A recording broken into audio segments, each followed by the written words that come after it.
Erna, ég hef ekki kallað þig þjálfara liðsins eða hvað? Jú. En hvað er að frétta? Þú ætlaðir þér að vera að spila með liðinu en hvað? Bara slitið krossband og liðband og allt í rugli. Heldur að þetta muni enda ferilinn eða muntu koma sterkt tilbaka? Ég stefni á næsta tímabil. Það er bara þannig? Já. Grindavíkur, meistaraflokkurinn í Dóminusdeild verður þá að halda sér uppi. Já, og þú ætlaðir að vera þar sem sagt? Nei, ég er með það að við megum spila í fyrstdeild. Ok.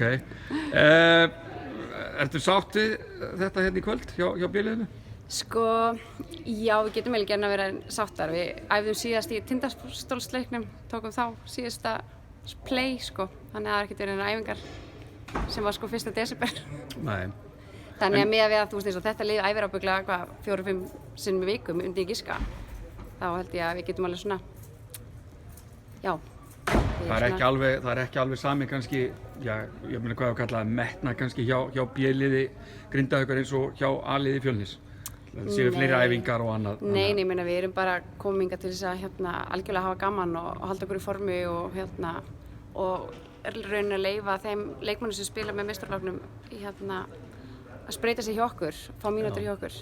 Þannig að við lögðum bara upp með að hafa gaman og við vorum miklu stærri hópur, svo bara verður einhverjar óléttar og svo voru meiðsli og þannig að þetta búið að vera svona aðeins erfiðari róður heldur að við lögðum upp með. Já, en ykkar markmið, þið eru neðstar í deildinni núna, er ekki markmið allavega enda ekki í botninum? Jú. Er það ekki bara gott og göfugt markmið bara? Jú, það er algjörlega þannig. Já. Það eru áfram Grindavík. Áfram Grindavík.